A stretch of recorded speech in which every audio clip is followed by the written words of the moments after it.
America के San Francisco में चीन के राष्ट्रपति शी जिनपिंग से मुलाकात के बाद जो बाइडेन ने प्रेस कॉन्फ्रेंस की और हमास पर लगाए गंभीर आरोप। बाइडेन ने कहा कि गाजा में हमास के खिलाफ युद्ध तभी रुकेगा जब हमास के पास युद्ध करने की क्षमता खत्म हो जाएगी। उन्होंने यह भी कहा कि पहले युद्ध अपराध हमास की तरफ से शुरू हुआ और हमास ने अस्पताल में हेडक्वार्टर बनाया और लड़ाकों को रखा।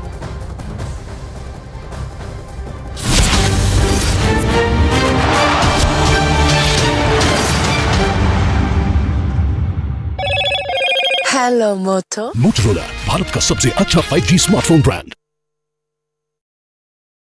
तोप से हमला होता है, हवाई हमला भी किया जाता है, लेकिन तोप से हमला किया गया और देख सकते हैं ये बड़ा गुब्बार उठा है। न्यूज़ 18 इंडिया पल पल की तस्वीर आपको इजराइल गाजा बॉर्डर की दिखा रहा है। आवाजें आप लगातार हमारे कैमरे पर सुन रहे हैं, बहुत सेंसिटिव इलाका देख सकते हैं। ये आवाजें लगातार आपको मिल रही हैं और ये एरिया जो है ये पूरा मिलिट्री जोन है जहां हम लोग पहुंचे हैं इस वक्त। न्यूज़ 18 इंडिया आपको एक्सक्लूसिव तस्वीरें दिखा रहा है।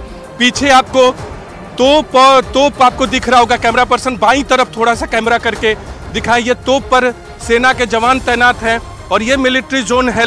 और अगर ऐसा हुआ तो लड़ाई कितनी भयानक हो जाएगी उसका अंदाजा भी नहीं लगाया जा सकता, क्योंकि हूथी विद्रोहियों के कंधों पर ईरान का हाथ है और ईरान इजराइल और अमेरिका का सबसे बड़ा दुश्मन है। और उस पर गाजा में हमास, लेबनान में हिजबुल्ला और यमन में हूथी विद्रोहियों को हथियार और पैसे देकर पालने पोसने का आरोप लगता रहा है। इजराइल ईरान पर लगातार यह आरोप लगाता रहा है कि ईरान के इशारे पर ही HHH यानी हमास, हिजबुल्ला और हूथी लड़ाकों की यह तिकड़ी उसके शहरों में हमलों को अंजाम देती है। इजराइल के मीडिया के मुताबिक ईरान के इशारे पर ही गाजा पर हमलों के दौरान इजराइल से करीब 2000 किलोमीटर दूर बैठकर हूथी लड़ाकों ने दक्षिणी इजराइल के सैन्य ठिकानों को निशाना बनाकर हमले किए। इन हमलों के लिए हूथी विद्रोहियों ने बैलिस्टिक मिसाइलों और लंबी दूरी के ड्रोन का इस्तेमाल किया।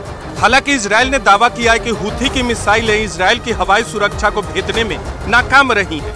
लेकिन ईरान के पाले पोसे HHH के तीसरे H यानी हूथी लड़ाकों ने हमास जंग के बीच अमेरिका और इजराइल की टेंशन बढ़ा दी। यमन में सक्रिय हूथी विद्रोहियों ने हमास और हिजबुल्ला की तरह ही इजराइल को दुनिया के नक्शे से मिटा देने की कसम खाई। हूथी विद्रोही शिया मुसलमान, उन्हें ईरान का खुला समर्थन मिला हुआ, जिसके दम पर हूथी विद्रोहियों ने यमन में बीते 9 साल से कोहराम मचा रखा है। 2014 से वहां की सुन्नी सरकार और शिया हूथी विद्रोहियों के बीच सत्ता की लड़ाई छिड़ी हुई है। सुन्नी देश सऊदी अरब का आरोप है कि हूथी लड़ाकों को ईरान भड़काता है और हथियार के साथ पैसे भी पहुंचाता है। लेकिन 2015 में यमन से हूथी विद्रोहियों को भगाने के लिए सऊदी अरब लड़ाई में कूद पड़ा था और बीते 9 साल से वहां ईरान समर्थित हूथी विद्रोहियों और सऊदी अरब की सेना के बीच भयानक संघर्ष जारी है, जिसमें 3 लाख से ज्यादा लोग मारे जा चुके हैं, जबकि कई लाख लोग बेघर हो गए।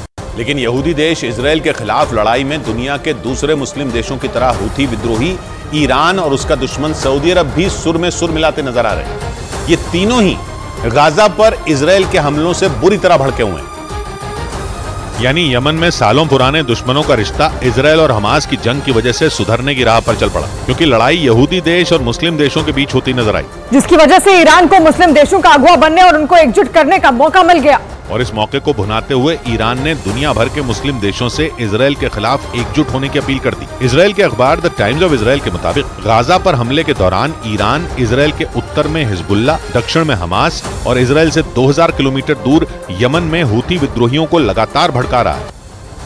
और गाजा पर इजराइल के हमलों के बाद इजराइल बॉर्डर पर गाड़ियों के मूवमेंट को रोक दिया गया, जबकि इजराइल के हमलों की आवाज काफी दूर तक सुनाई दी है। आपको ग्राउंड जीरो से रिपोर्ट दिखाते हैं।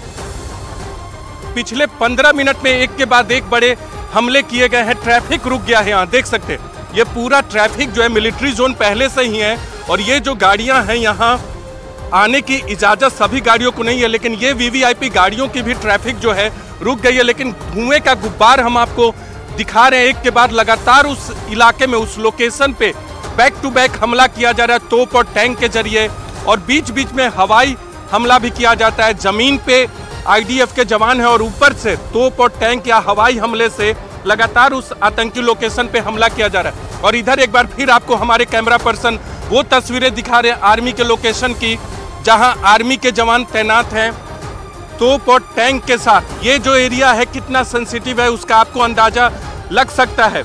ये मूवमेंट जो है वीवीआईपी मूवमेंट है और इसीलिए यहाँ एक आगे में बख्तरबंद गाड़ी आपको दिख रही होगी। ये स्पेशल यूनिट की गाड़ी है, यानी सुरक्षा घेरे में ये गाड़ियाँ एक साथ चल रही हैं, कितना सेंसिटिव इलाका है, उसका अंदाजा आपको लग सकता है। ये लेकिन गाजा में जारी इस तनातनी के बीच तुर्की ने इजराइल से एक ऐसा सवाल पूछ लिया जिस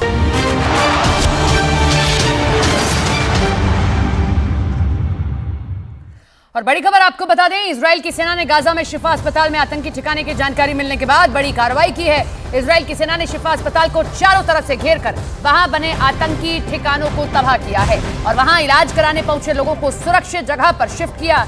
इजराइल ने आरोप लगाया कि आतंकी संगठन हमास अपने फायदे के लिए वहां की जनता को निशाना बनाती है, जबकि इजराइल का मकसद गाजा पर हमले कर केवल हमास के ठिकानों को तबाह करना है।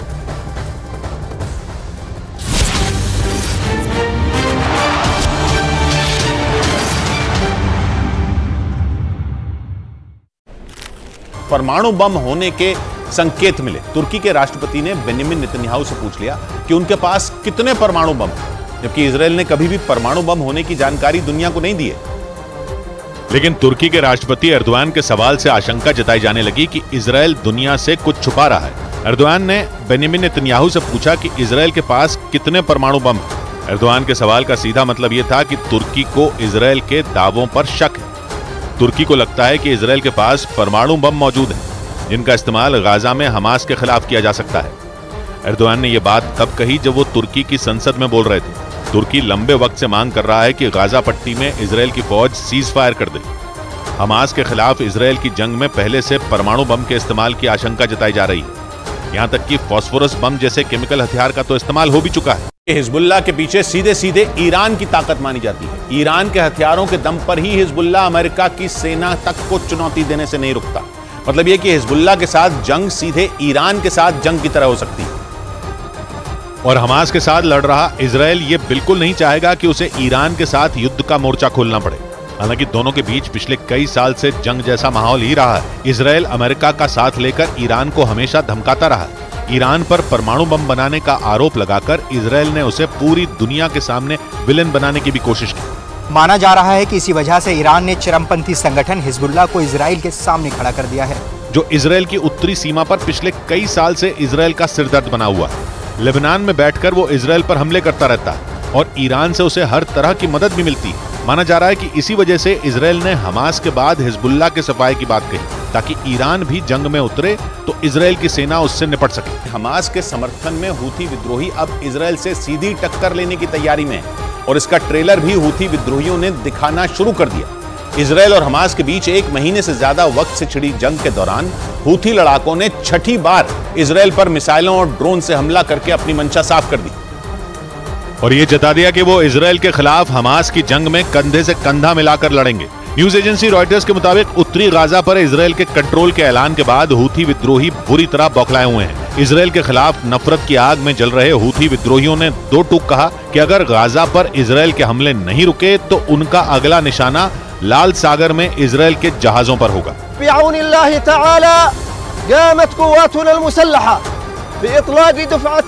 हूथी विद्रोहियों की इस खुली धमकी के बाद माना जा रहा है कि इजराइल और हमास की जंग के बीच युद्ध का एक और मोर्चा खुल सकता है। हमास और इजराइल के बीच चल रही जंग को रोकने के लिए संयुक्त राष्ट्र अब 5वीं बार प्रस्ताव पास करने की कोशिश करेगा।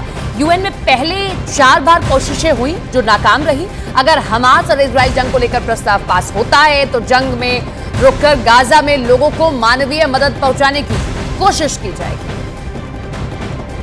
यानी लाल सागर इजराइल और हूथी विद्रोहियों के बीच जंग का नया मैदान बन सकता है, क्योंकि हूथी विद्रोहियों के बढ़ते हमलों को देखते हुए इजराइल ने उस इलाके में सुरक्षा बढ़ा दी और अपने जंगी जहाजों को वहां तैनात कर दिया था ताकि नौसेना के जरिए इजराइल की तरफ आने वाली मिसाइलों और ड्रोन को रोका जा सके। लेकिन हूथी विद्रोहियों ने लाल सागर में तैनात इजराइल के उन्हीं जहाजों को निशाना बनाने की खुली धमकी दे दी। इजराइल, मिस्र, जॉर्डन, सूडान, सऊदी अरब और यमन से घिरे लाल सागर में इजराइल की नौसेना के साथ ही अमेरिकी जहाज भी तैनात हैं और अमेरिका की सेना लाल सागर से हूथी लड़ाकों के मिसाइल और ड्रोन हमलों को रोकने का दावा भी कर चुकी है। ऐसे में अगर हूथी विद्रोहियों ने लाल सागर में इजराइल के जहाजों को निशाना बनाने की कोशिश की तो जंग की आग और भड़क सकती है, क्योंकि हूथी विद्रोहियों ने न सिर्फ इजराइल के जंगी जहाजों पर हमले की धमकी दी है, बल्कि लाल सागर से गुजरने वाले उसके मालवाहक जहाजों को भी निशाना बनाने की खुली धमकी दे दी है। और इसके लिए हूथी लड़ाकों ने एक पोस्टर जारी कर दिया जिसमें उसके लड़ाके लाल सागर से गुजरने वाले इजराइल के एक मालवाहक जहाज पर मिसाइल से हमले करते दिखाई दिए और धमकी दी गई कि अगर गाजा पर हमले नहीं रुके तो इजराइल के मालवाहक